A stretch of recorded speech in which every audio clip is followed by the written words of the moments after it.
Hey everybody, it's Brent from YouTube Space LA, and I am here at the offices of POW Entertainment in Beverly Hills, sitting across from the legend, Stan Lee. You've done a few things. Do people know? Do people know what you've done? Probably not. Probably not, right? You've done like a couple of really small things. You're breaking out though, right? I mean, you're 92 years old. I'm hoping to, You're sooner ready to or make later. a big splash. And we're talking Spider-Man, the Fantastic Four, the Hulk, Iron Man. I could keep going, but The Avengers. they only gave me 15 minutes, and it would take that long to list all of the things. But since you are the absolute master of it, what is the key ingredient to an effective superhero character? Well, you've got to make him interesting to the reader or to the audience so that they want to know what's going to happen. There's no difference between a superhero character and any regular character. If you're using that character as the subject of a movie or a book, you've got to make the character interesting. You've got to make the reader or the viewer care about the character, and you have to make that person want to know what's going to happen next with the character. So, I mean, ultimately, it's like if you strip away the conceit of the character, whatever that superpower is, underneath all of that is still a very interesting person. But you add that nice icing of superpower on top of it. Well, I think you hit the nail on the head. The whole trick is to get an interesting character. Then, if you give that character a superpower also, you've got a double header. Oh, I love that. That's what I was looking for. So, if Stan Lee had to choose one superpower for you to have, what would it be? Luck. Luck? I would take Good luck. Oh my Because gosh. if you have luck, you have everything. Somebody shoots you, he misses. Oh, You know, whatever happens, you're lucky. The only problem with luck is it's not visual. Good There's point. no costume you would wear because you're lucky. And there's no exciting or interesting way you'd look because you're lucky. Yeah. You'd look like you or me. And who wants to look at you and me in a story? Just panels of dudes. Not But interesting. seriously, of all the powers you could have, I figure good luck has to be the best. See, this is why you do what you do and I do what I do. So what about certain stories or characters kind of keeps you excited? Like, what makes you stay excited about a character after you've kind of been doing it for a long time? I mean, obviously a lot of these characters are very long running. Is there like a kind of a secret to like keeping that giddiness? Well, I think it's always the challenge. Each story is more difficult than the one before because you've already written the one before. You've already used those ideas.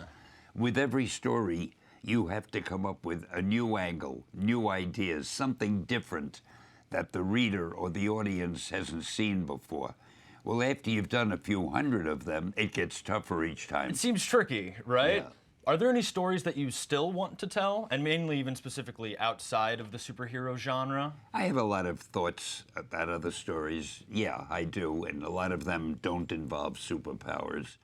I don't know that I'll ever get around to doing them all, but it's hard not to be sitting in a chair by yourself with nothing much to do at the moment and not be thinking of, gee, this would make a good story or that would make a good story. Yeah.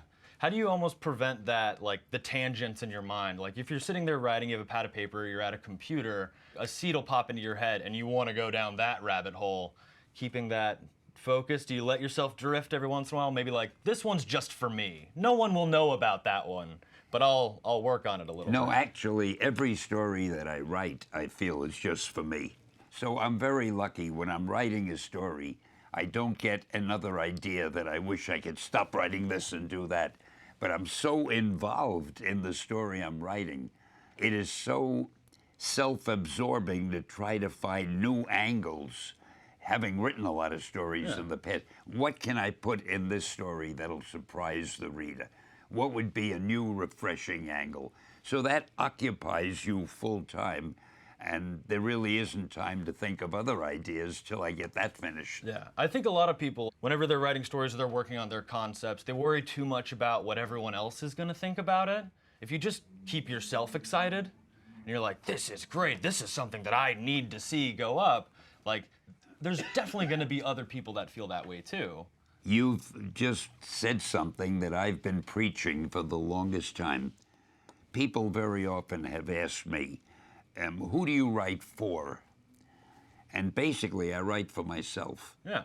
Because if you can please yourself, if you can write a story that you're excited by, I hate to say this, but you're no different, and I'm no different than millions of other people. And if we like something, there are bound to be other people who like it too. But I think one mistake writers make sometimes, they don't try to write something that excites them, but they write something that they think will excite them. But you can't know them. You can only know yourself.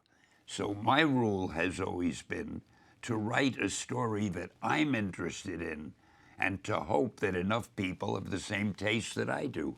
What's your opinion on sort of like a tonal and stylistic shift happening with modern superhero stories? Everything's kind of getting dark and gritty and adding a layer of realism to it that isn't really where it came from. What's your opinion on that sort of shift?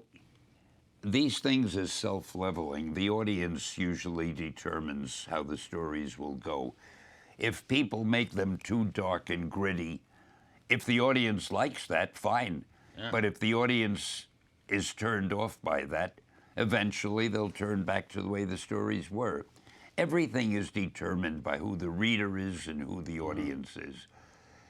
We writers think that we're a special breed, but we're only pleasing millions of people if we're lucky. And our job is to please those people. And as I mentioned, I try to please myself because I figure I'm like those millions of people. So I write, whether they're dark and gritty or not. I may have written some stories that were grittier than others. That's how I felt at the moment. I may have written some that were more simplistic or more cheerful. You write according to the way you feel at the time and to the story you want to tell at the time. And there really are no rules, you know. I think the writers who try to have rules that they stick to are putting themselves in a trap. Yeah, you get stuck in that. And you don't it feel should like be open-ended. Whatever you think of, you write, and you try to write it interestingly. All right, so my last question is, everyone's got a HD camera in their pocket and editing software on their computer. Like filmmaking, creation of pretty much anything has been democratized to a point. What do you think creators can do to sort of help themselves stand out from the rest of the crowd and that background noise, now that everyone is pretty much capable of making anything that they want, but that doesn't necessarily mean the great people are doing it. Sometimes those people get shuttled down.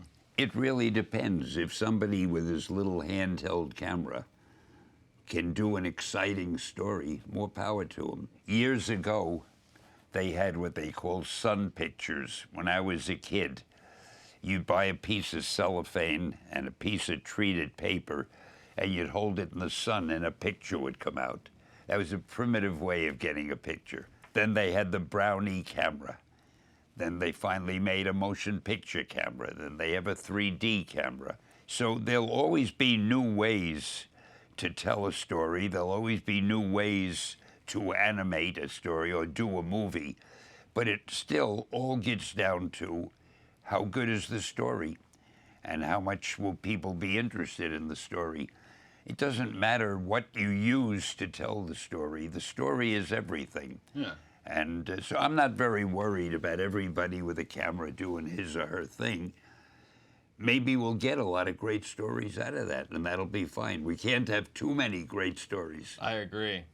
Well, Stan, I definitely think that I have the superpower of luck today. Just being able to be here and talk to you has been a real treat. Thank you so much. Well, that's a great way to end it. Thank you. Yeah. Very, very flattering, and I appreciate that. Can I get an Excelsior? Yeah, I think I can handle one. Excelsior! Oh my God, yes!